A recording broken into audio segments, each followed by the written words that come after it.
1,400 years ere seas sown.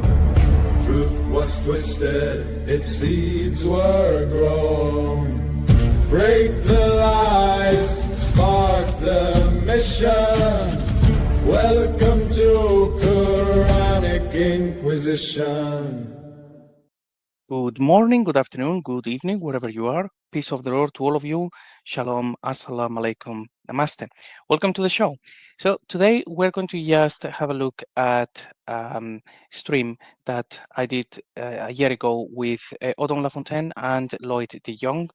During that live stream, we discussed great many things, something that we don't really do much now on the channel, as it takes us a little bit outside of the Quran.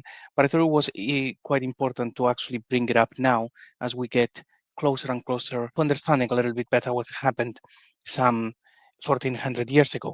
So this is going to be part 1 of 2. And in this session, what we actually discussed was first the very origins of Islam and some of the problems with that. We explained the different stories recorded in the Quran and the Hadiths and Al-Tabari, and why they're all sort of different, where they're coming from. We find parallels between stories of Jesus, yes, Jesus, and those stories then found or repurposed to build the story of Muhammad.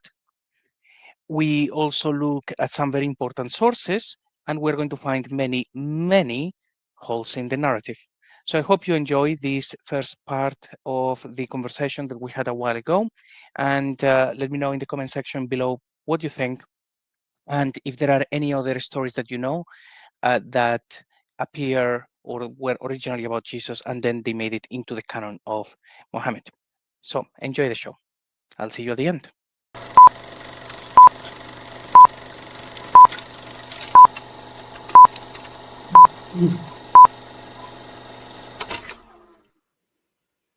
Oh, good evening, everyone. Thanks for joining me this evening. I'm here with Odon, and I'm here with JC. We're going to be discussing how did the current myth of Muhammad begin? Do we have a thesis? Does this thesis overlap with the work that Odon's been doing?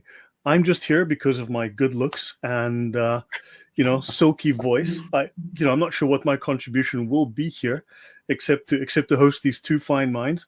But JC, as you may or may not know, is an author. He writes fiction, but it's fiction based around Islam.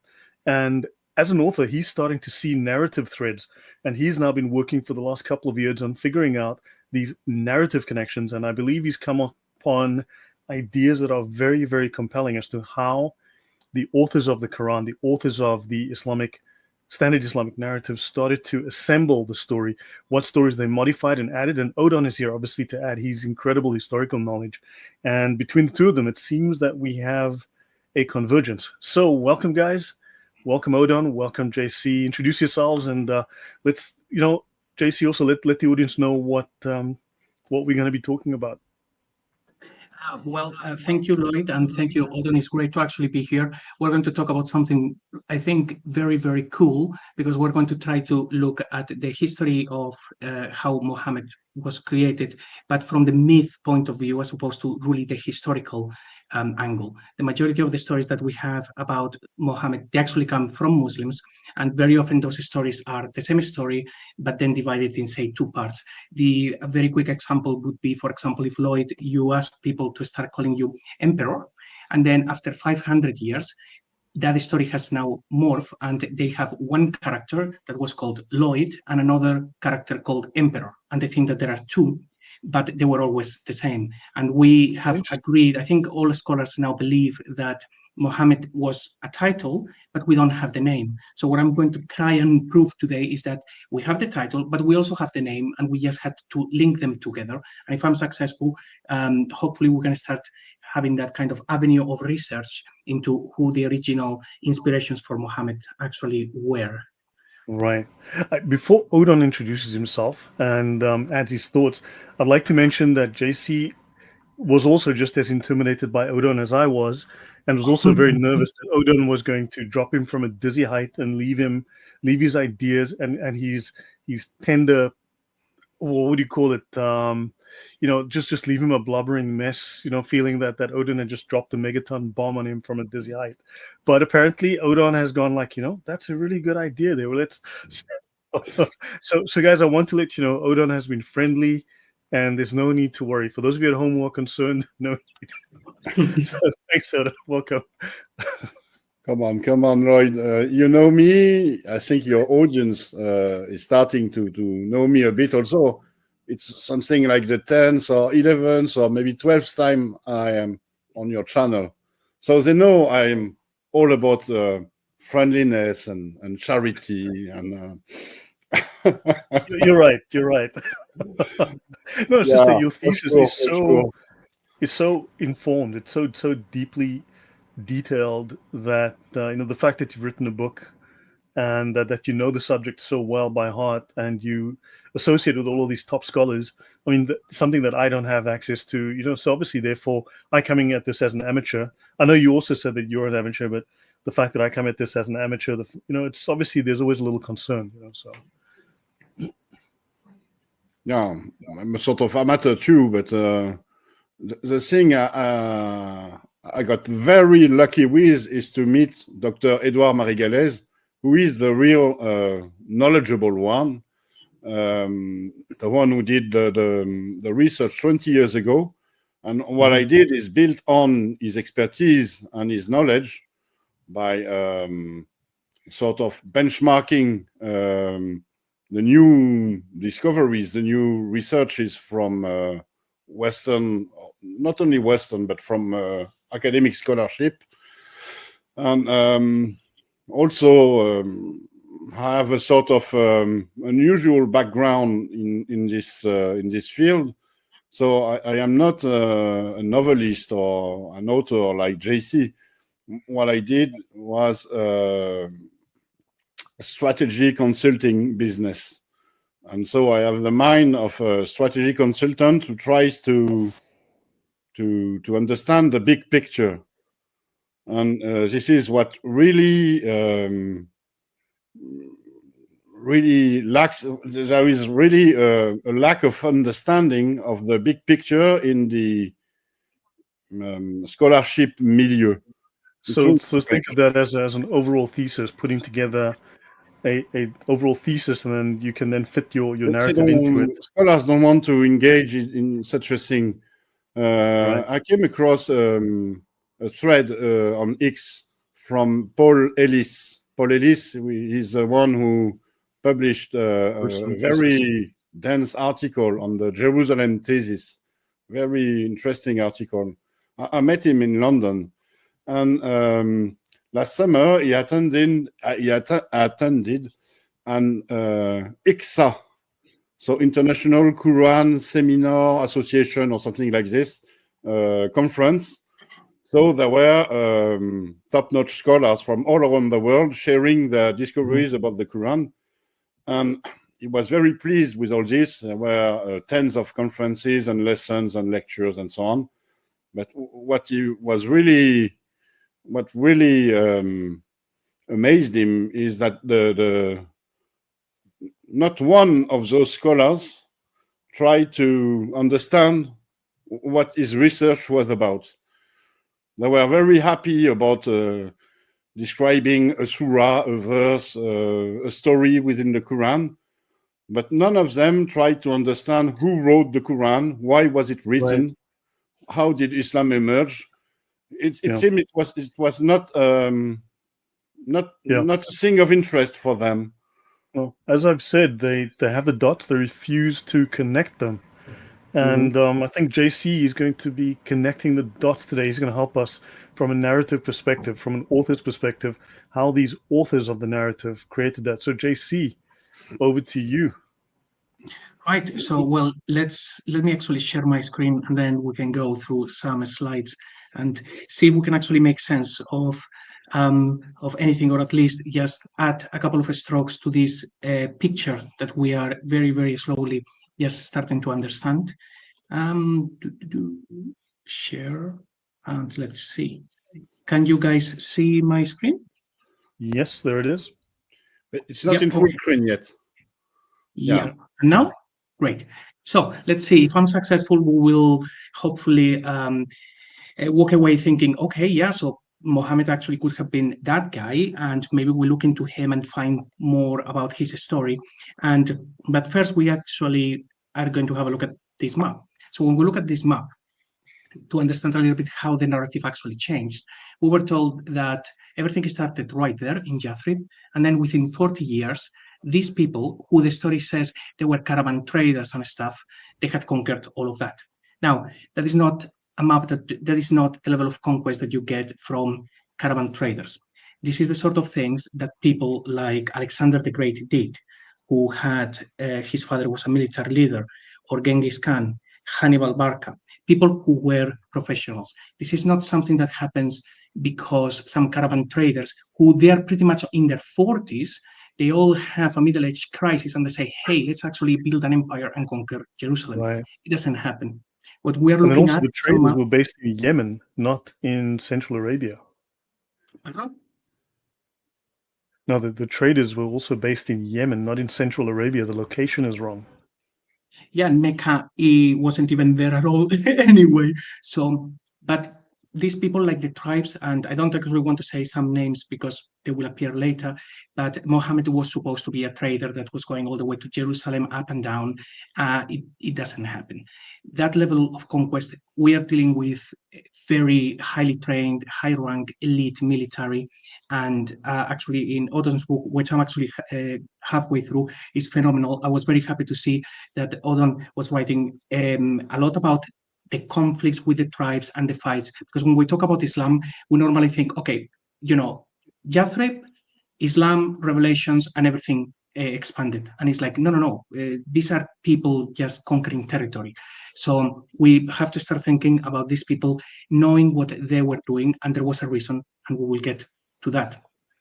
Now, in short, and this is not something that we will discuss today, but pretty much the Quran are notes from a preacher. That's why they have all of those contradictions and they're so wrong. It has a little bit more than that. The hadiths are nothing but old wives' tales, and that chain of narration, going through Abdul Malik, who was an anti-Trinitarian, and then Yazid and Muawiyah, who were Christians, right, to a person that didn't exist. The chain of narration was always 100% fabricated. So, and then Al-Tabari, which we're going to see. Al-Tabari was obviously later, but what we're taking from him is not the history, it's actually the stories, because the stories are important. It is basically like the hadiths, but they really put a lot of effort into it. They actually speak with better people who are descendants of people at the palaces, they read books. So it's almost like the hadiths, but they are at least, checking the information a little bit. But let's go and have a look at the next two slides, like very, very briefly. There are lots of people that influenced the story of Muhammad, but this is just things that we can discuss at another point because we want to find the actual guys that started everything. Lots of things that are being told about Muhammad was Jesus. They call him the light. Everything that he says is the words of God, and so on and so forth. And we could talk about that for days. They didn't have a character, so they copied from Jesus. Another important guy was Abdul Malik. If you go through Al-Tabari, you will see. JC, just go back one for a moment. It should be noted, in Islam, in the Sharia, there is a concept of embellishment. We would call it exaggeration, but it's part of the prose structure, of the narrative structure of Islam, where you have a style of embellishment of a story that is permitted. So effectively, adding details to a story that are not necessarily true, that make it better, with the idea that what is beautiful is true. So if the story is more beautiful, it is more true. And Jesus enters on a donkey, Muhammad enters on a flying donkey. So there's this element of exaggeration we should also be aware of, that is part of the story. And does that add to the thesis that you're speaking of? Yes, they don't have a character, and we will see, hopefully we will see exactly why. So for that reason, they hear all of these different stories and they make sense of them. And normally when you are actually copying from stories that you've heard, you will tend to make them bigger. Because, for example, one thing that we will see is why is the story about Muhammad dying of poison is because the original guy died in a different manner, and people wouldn't remember that. They wouldn't actually care. But that's probably as well for a different conversation. If the stories are bigger, then people will remember them, and those are the stories that people will tell more, rather I just want to show than everyone. the other things. I mean, when you're going through the hadiths and you see that people kept talking about the sexual actions of the prophet, it's like, why did you not have gossip in those days? Why were you actually telling the things that the prophet did? Because they were interested in this kind of like gossip. So the stories always change, and whatever they like, it's maintained. Right. Otherwise, you exaggerate them or they just disappear. Yeah, I'm just showing the audience on the screen at the moment what is called the ilm al-badi. Islam always talks about its sciences, its ilm, right? Islam is the religion of science. So you've got the science of hadith, you've got the science of the isnads. Here you've got the science, the ilm al-badi, which is the rhetorical science, the science of rhetoric. Rhetoric, is that a science? No, but whatever. The branch of rhetorical science which deals with the beautification of literary style, the artifices of ornamentation. Notice artifice means artificial creation of additional details to prettify a story, and embellishment of speech. Artifice is to lie, effectively. It's to lie. So beautification, ornamental lies, and embellishment, exaggeration. And that's the science of rhetoric. Any thoughts from you on this, Odon? You translate alim by science, but actually it doesn't really mean science. It means knowledge. Sure. Yeah, but when we say science, this is the Encyclopedia of Islam. I mean, this is how they understand it. So of course. But Muslim scholars are not scientists. They are only knowledgeable in terms of Islam history, Islam narrative. Science implies logic, reason. We're not accusing them of being honest at any point. I have also another remark. It's on JC's slide about Jesus. There's one blatant connection between Jesus and the Prophet of Islam. It's his name. I don't know whether JC you will address this topic in your presentation, but Jesus is supposed to be the Messiah. In the Messianic tradition, Christian as well as Jewish, but here we look at the Christian tradition. If you look at the Bible, the Song of Solomon, chapter 5, verse 16, talks about the beloved, who is Mahmadin. Mahmadin meaning desired. It is exactly the same word as Mahmad or Muhammad in Arabic. So Mahmad, actually, it was a messianic title for the Messiah, or those who pretended to be the Messiah in his stead. And so there is a connection here between another connection. There is the light, the God words, the donkey, and so on. But the name Mahmad, it's something to think about. Yeah, this is not something that I had in this presentation, because the stories of Jesus, adding them to Muhammad, they happen much later, the same like with Abdul Malik. But like on a different presentation, I did actually have this whole thing of obviously Muhammad being the praised one, or the Messiah, and being Jesus. And in my mind, I think when people were going to write the hadith, they ask people something like, hey, what do you know about Muhammad or the Muhammad? And some people then would think, okay, well, I heard about this guy, and they actually thought they heard the stories of Jesus, the Muhammad, and then they told those stories, and then they will ask somebody else, and that somebody thought, oh, the Muhammad, and they're thinking, oh, that was Abdul Malik, and then they would tell those stories. So that's why everybody seems to be Muhammad, but they're talking about very different characters. So I'm not addressing that one simply because because these things happen much, much later, and I'm trying to actually pin everything to the very, very beginning of the whole story. Mm-hmm. But yeah, very, very good point.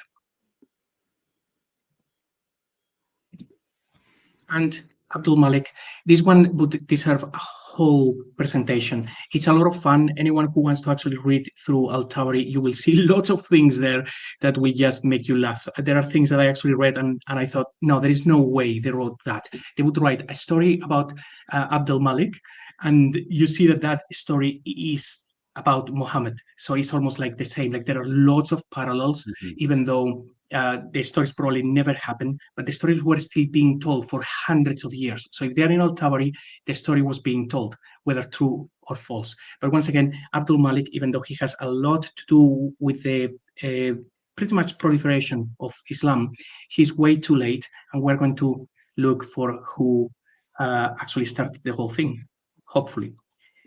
And we begin with this. I think this is the most important document that we're going to discuss today, which is obviously the letters from Leo III.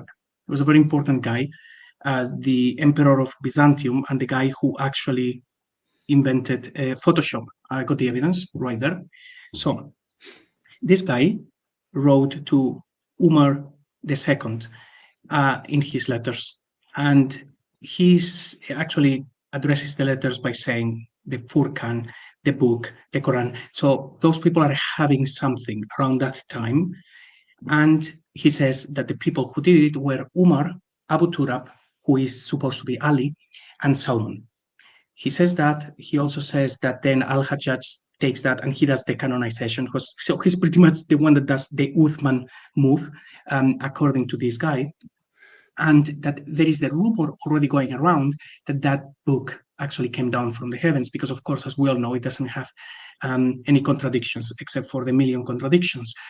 So when historians, they try to look for the actual evidence of facts that we can prove and say, okay, so that happened.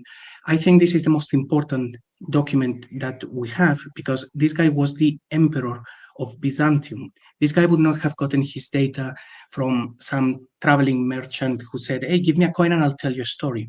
This guy would have had spies everywhere.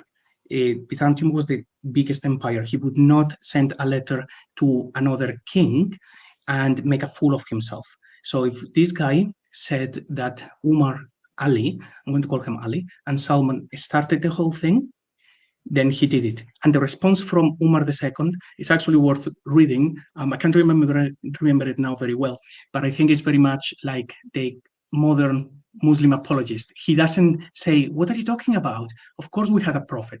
He just says, oh yeah, you want to tell me about religion? Jesus didn't die. Things like that. It's like, you're not addressing the problem. So that was actually very, very cool. So if the emperor of Byzantium said that, what I say is fair enough. Let's see if he was 100% right, because I think his information would be valid. And those are the original Mohammeds, or the ones that inspire the story. And out of this, we also learn something very, very important, which is that Muhammad was the first woke activist in history, because his pronouns were they, them. Any comments about this? He's directly saying that the Quran was written and brought on as you pretend for your Furqan. He's bluntly stating you are pretending that this is the case. It was Umar, Abu Turab, and Salman the Persian who composed that book. I'm not sure who Abu Turab is, and the rumor has got around among you that Allah sent it down from the heavens. And then he says, Hajjaj had men gather up your ancient books, which were replaced by others composed by himself, and then he propagated those. I mean, that's a pretty blunt accusation. Mm-hmm. Yeah. And Umar II doesn't, I think I read the letters. I don't think he dismisses that in any way. He just basically says something like, well, Jesus didn't die on the cross, or you worship a man, or something just like the typical Muslim apologist to this day, instead of, saying, no, what are you talking about? Of course we had a prophet. So, yeah, I think his information is perfectly valid, and hopefully we're going to actually see why I think these letters actually make sense with the whole stories that we get from these guys. And Odon, do you have any comments about this, or are you happy with this approach? For the audience, they can read an article from Robert Hoyland, who studies this letter, It's on his academia page, named Correspondence between Leo III and Umar II. So Umar was Umar ibn al-Aziz. And also there is Stephen Shoemaker's book, Creating the Quran, which is also available for free as a free PDF version on his academia page, where he argues that Al-Hajjaj is the one who created the Quran based on evidence such as this letter. Certainly, his bloody fingerprints are all over it. And at one point, I actually thought it was all about Abdul Malik and him. Certainly, they do have a lot of influence, but the myth had already started. But yes, I think he ends up the one probably commissioning the guy that has gone down in history as Ibn Thabit, actually compiling it and sending it out. But that's probably conversation for another time.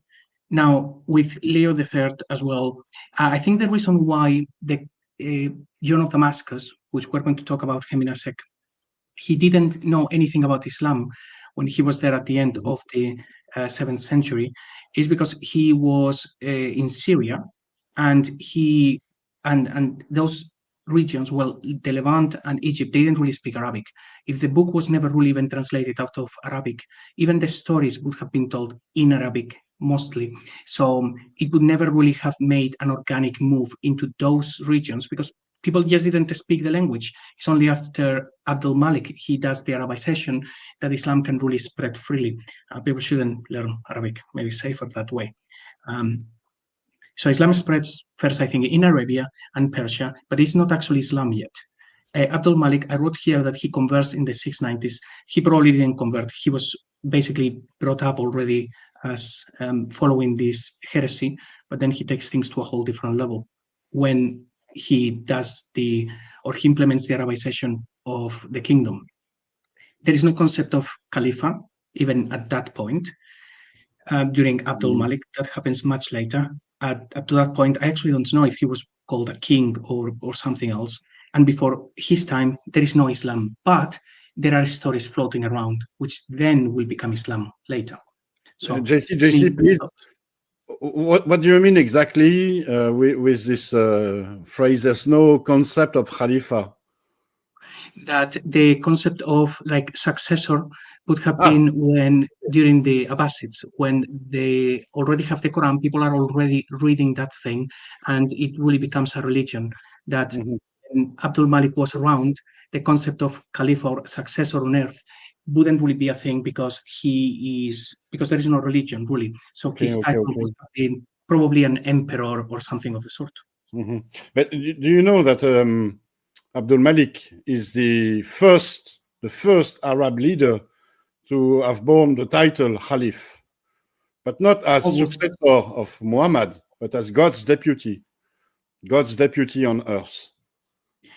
That would make sense, particularly because of the Mahmad thing that we will discuss, that he would say, okay, I'm the Messiah.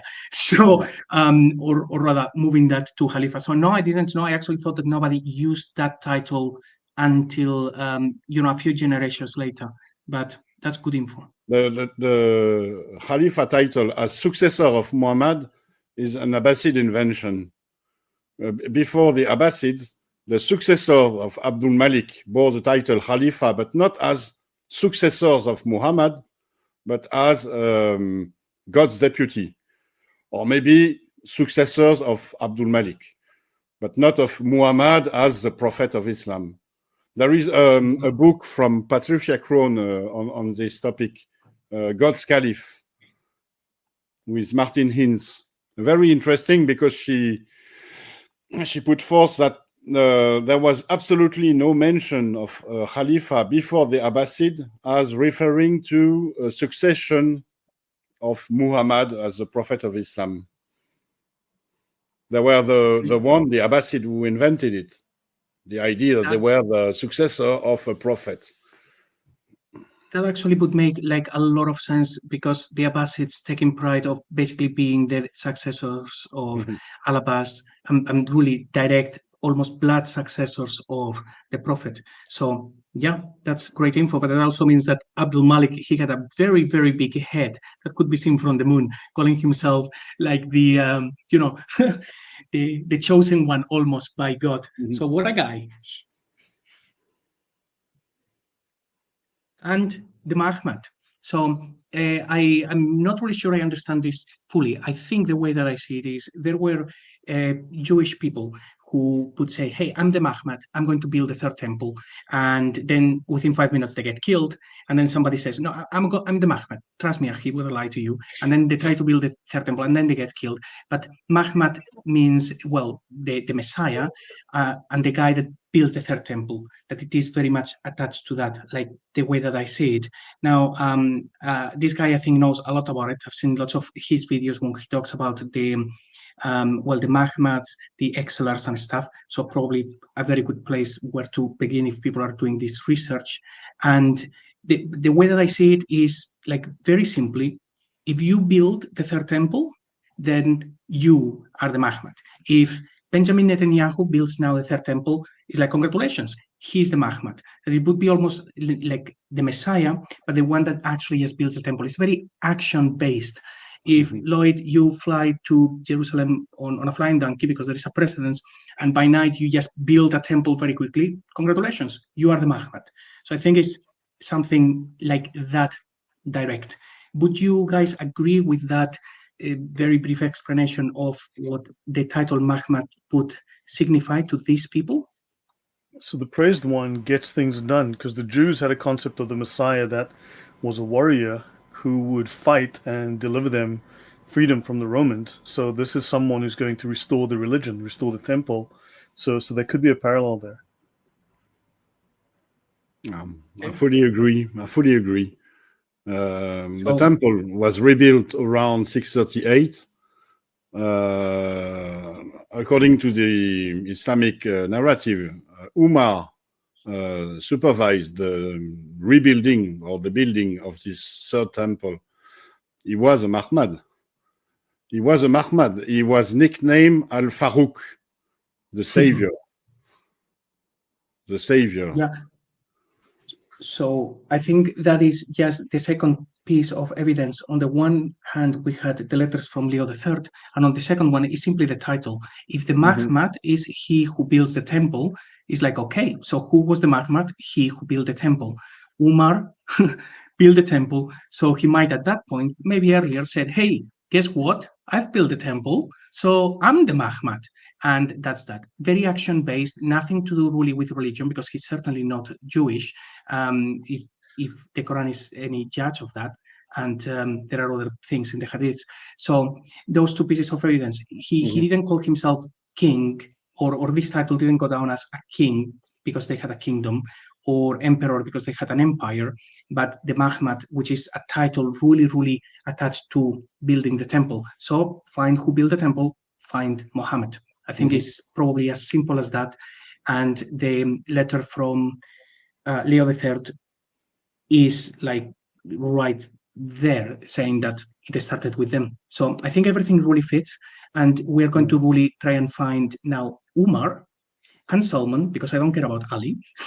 We're going to find those guys everywhere in the Quran. The verses that come from them, we're going to find them in other stories to try to say, yeah, it was these guys. And on the one hand, anything to do with violence came from the actions and the words of Umar, and anything more passive or religious would be Salman. So hopefully we can evidence that. And for that, very, very briefly, let me just talk very, very briefly about John of Damascus. So his Heresy of the Ishmaelites. So he's there and in Damascus, and he actually moves from Damascus in the year 705. So maybe he was the one that killed Abdul Malik. No, probably not. But he was there, he talked with people. He didn't have an idea about Muslims or Islam. He doesn't mention that. Also, in his works, he mentions basically the story of Bahira, which is fine. So, some stories are already being told. But something that caught my attention is that he says from that time, when people were licking stones, until the present, a prophet has appeared. He doesn't say at this point 40 years ago, or he doesn't say that. It's almost like someone has appeared that you would think that they would know exactly who that person is. It's almost like they are getting confused between the Muhammad and the people in history. Then he says that this person got in good grace. It's like, that actually sounds like Solomon. The book becomes an object of veneration. Yep. And it has many ridiculous books. I think it's talking about the Quran. And of course, John of Damascus mentions the chapters women, cow, table, and camel. And because camel is not there, Muslims often say, well, you see, he's not trustworthy. But hey, there were some verses of stoning and breastfeeding an adult that were eaten by a goat or a sheep.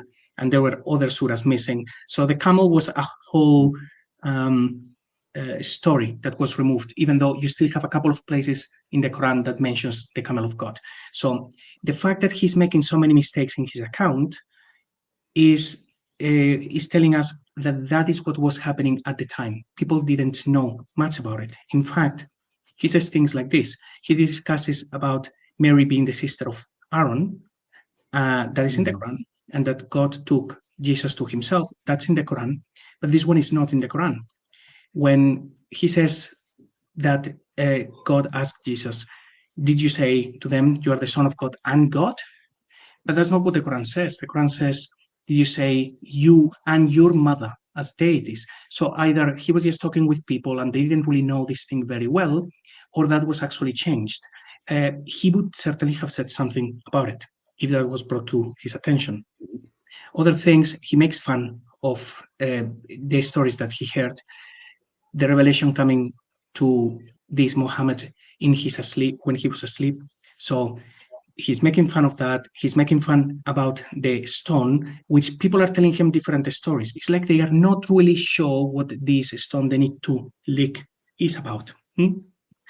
It's very weird. People don't know about it. But also, further interesting that he doesn't call it black stone. Maybe we call it the black stone. Maybe back in those days, they were more politically correct. And they just didn't want to call it black stone.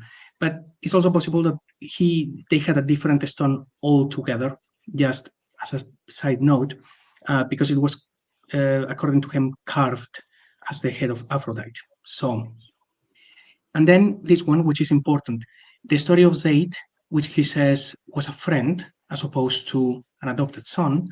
And after the whole story of God wants you to divorce your wife, God wants me to marry your wife, because that's the kind of guy that you want to get revelations from God. But then he says this, furthermore, if a brother puts away his wife, let his brother marry her, should he so wish. So he doesn't talk about the adopted son, and then he has that weird thing about brother, but we will see actually why. Now, the important things about John of Damascus not only is the problems, the things that he gets wrong, which I think tells us exactly what was happening at the time, is that he doesn't talk about Mary being part of the Trinity. This guy would have talked about it.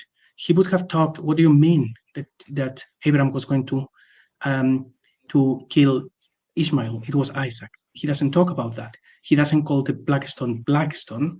He doesn't say they're calling Yahweh Allah for some reason. He doesn't talk about their oral tradition. He doesn't talk about the cave of Hira or Jibril. He says that the revelations came in his sleep. He doesn't mention the Quran, but it doesn't really matter. He would have just said the book, and nobody cares. And also, iconoclasm.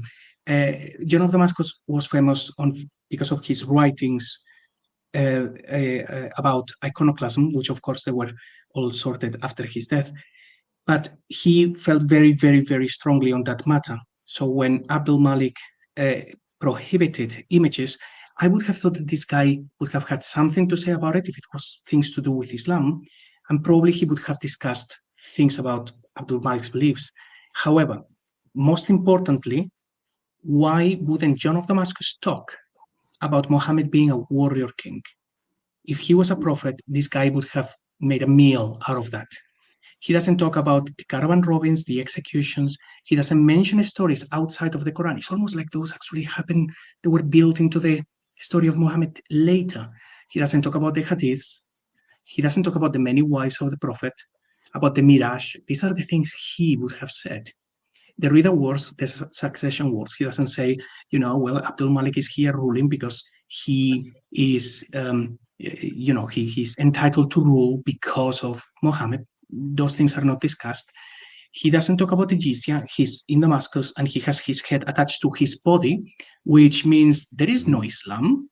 He doesn't talk about the caliphate in the way that we know it, going all the way from, Muhammad to Rashidun and then the Umayyads. He doesn't talk about the Jew hatred. But most importantly, he doesn't talk about the death of Muhammad.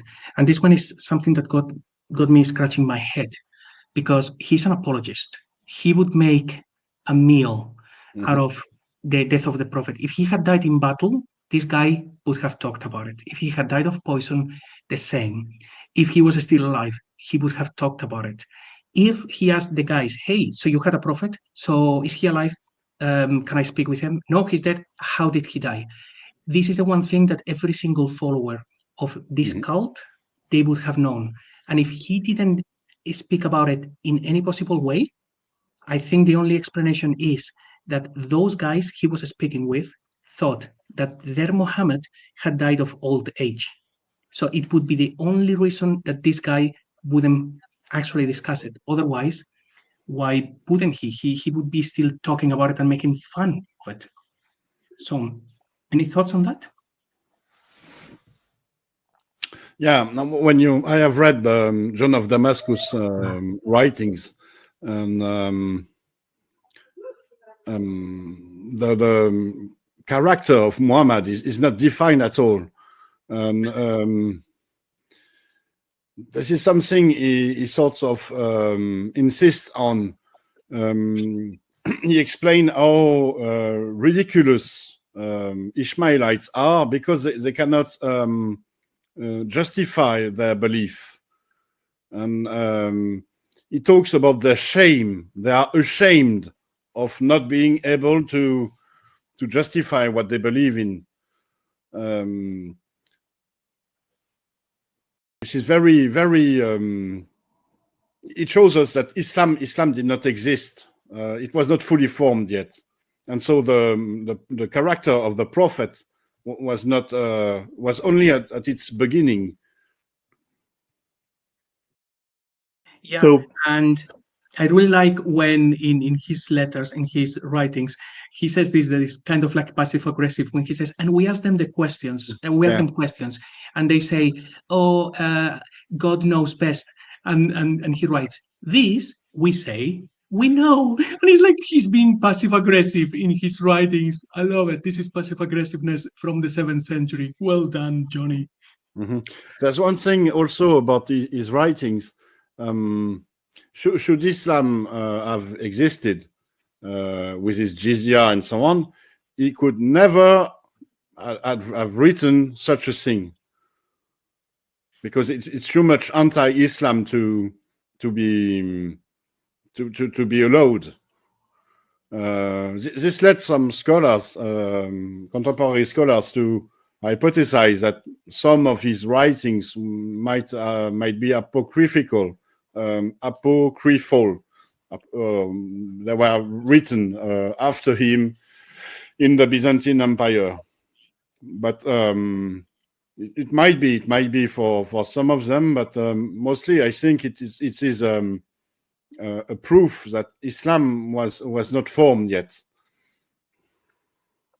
But Islam does change in response to challenges. So when Islam encounters polemics, it changes its story, it adapts, and also it adopts new things. It absorbs part of whatever it comes across. So it, I mean, now there's a new thing going around. I just saw from Jesus was a Muslim. I've been seeing Moses was a Muslim, Abraham was a Muslim. Now suddenly Mother Mary was a Muslim. I mean, they're making these statements on social media. It's ridiculous. They can't prove it, but they are simply asserting. This is the way Islam was created. It was built on its own contradictions, its own incoherencies. When they were unveiled, by people like John of Damascus or others, even Muslim people. They had to reconsider the stories and erase them and rewrite them, or they had to invent other stories to serve as an explanation, to add some legitimacy and to sort of treat or cope with the incoherencies. And you'll find web pages now that are trying to say, well, see, John of Damascus was actually just a liar.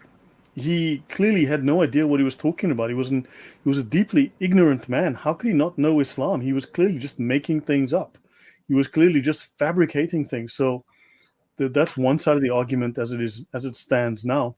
Instead of going, okay, John of Damascus was a credible witness from that period, who in all other things seems to be an entirely credible witness and reliable. Rather than Islam didn't exist, it's John of Damascus was making up fabrications. So one has to really pick at the moment, because scholarship, and I'm assuming Islam is pushing hard on the one side here, is trying to create the idea that John of Damascus was a totally unreliable witness who just fabricated and invented evidence. Whereas obviously the uncomfortable conclusion is that what he saw was that Islam did not exist as we know it today. So Islam must be a much later invention. Yeah, and the thing is as well that the letters from Leo III happened after John of Damascus. I know that we don't know exactly when he wrote the things, but I do think that he actually had these conversations when he was actually quite young, as opposed to when he was already a monk, because that's when he would have been full of energy and in Damascus and asking questions and doing all of that. At least that's kind of like my feeling. But when we put the stories of John of Damascus with the letters of Leo III, it's like, oh, look, they actually fit. It looks like there was no real Islam. And even Umar II doesn't really come up with any stories. But also when you write something, say that the stories, the heresy of the Ismailites was written later. If it was written later, they wouldn't get so many errors. That's kind of like the whole point, that they would put more things into it. They would say things about the hadiths, but the fact that this guy doesn't talk, look about all of the things on the screen. All of those things are incredibly important, but none of those are really in the Quran. There are some things like the whole thing about the wives, but he's not talking about anything of that level of significance. If this was written later, the guys writing it, they would have made fun of the death of the prophet. They would have talked about the very naughty things that he did, but not this guy. So yeah, the story was just written later. And when we look at the correspondence from Leo III, which is kind of like what we're trying to do, is like, well, did he make sense? And he does. So far, we're saying that, yes, Islam was really starting to just appear as a heresy around the late 7th century, and things really got out of hand within 100 years of that. But that's also much later on. So. An odd parallel. You had the four Gospels: Matthew, Mark, Luke, and John. These people, whoever they were, who were coming up with a new religion, also had 4 books. I mean, what did you have? You had the chair, the cow, the table, and the women, or the camel, well, whatever it was. The cow, the table, the women, and the camel. They also had 4 books. So that's just an odd parallel. I mean, Muhammad had 12 companions. I know there's a very famous religious figure from the 1st century that also had 12 companions. Can anyone help me out here? You know, it's just they have all these parallels that they seem to be stealing from things that already exist. So 4 books versus 4 books. I mean, the Kitab al-Sitta, 6 books. The Jews also in their Talmud had 6 major books, you know, plus additional ones. So just they seem to be just copying left and right. Come on, they didn't actually steal anything. Oh, by the way, they invented algebra too. And the Volvo. Yeah, it's everything. It's wherever they go, it's like, yeah, that was us, definitely us. And it's like, no, but really, and we will see later as well, like they didn't have a story and they had to build a story. So they actually put a lot of their stuff, but they copied from absolutely every single legend. I mean, look even at the Quran, the stories in there. There is one that actually annoys me and nobody talks about it, but it really annoys me. So I'll just say it very briefly. The one about Moses going to this guy who immediately kills a child. And I hate that. It's like Moses goes to this guy who says, can you please teach me how to read the signs? And it's like, okay, guys, let's get this straight. Moses, he was famously speaking with God face to face. If there is one guy in the whole Abrahamic faith who would not go to somebody else to ask, hey, can you teach me how to read the signs? Like what signs? The stars? You're talking with God like face to face. You have him on speed dial. And then yet you have that story of Moses going with a psychopath to learn stuff. Is like, guys, come on. So that story really annoys me. Anyway, I thought I would just share. We've just discovered Dixit assures us that Pythagoras was a Muslim. So of course. there you go. That's just how that is. Okay, so I hope that you found that interesting. That's only part 1 of 2. The second part will be available soon. Let me know what you think in the comment section below. Are there any other stories that were about Jesus and then they were created or repurposed for Muhammad? For example, an interesting parallel that we noticed not that long ago was that in the story of Christianity, Jesus never wrote the New Testament, of course. So he was on earth preaching, and then the apostles wrote everything that they had witnessed, meaning it is the companions who actually write what had happened. When we get to Islam, we have that very same parallel. Muhammad never actually writes the book, and it is the Sahaba who actually write the book later. Except that when we think about Christianity, it makes sense. Jesus doesn't come to write a book. He is the revelation. So his job is to give proof of who he is and what he's doing, and then for people to record things. Recording being the name of the game, and it had happened since time immemorial. So that would make sense. When we think about Islam, it doesn't make sense because Muhammad had been poisoned and then was dying very slowly for a really long period of time. Anyone would have said, sir, shouldn't we write this thing? You are making us memorize a book. People are already having differences as to how they have to recite it. I think we should write it down. So nope, it looks like nobody wrote it down. Yes, there will be the stories about the Sahaba having codices, but the thing is, it doesn't make any sense. If it was in Christianity, it is what it is. If it is with Islam, it wouldn't make any sense. They would actually just go ahead and write it down, but it didn't happen. It's almost like they had that memory of how Christianity was, and then they adopted that same story into Islam, even though it wouldn't actually make much sense. But anyway, if you notice any other parallels between either Christianity or and Islam, as in the origins of it, or the how stories of Jesus that then made it into Muhammad, please let us know. And anyway, I hope that you've had a good time watching this, and hope you have a very good week ahead. Hopefully we will see you soon. Stay well, and God bless you all. Bye-bye. There is only one Quran, right? Every Quran in the world is the same. That's what you've been told. You have been told a lie!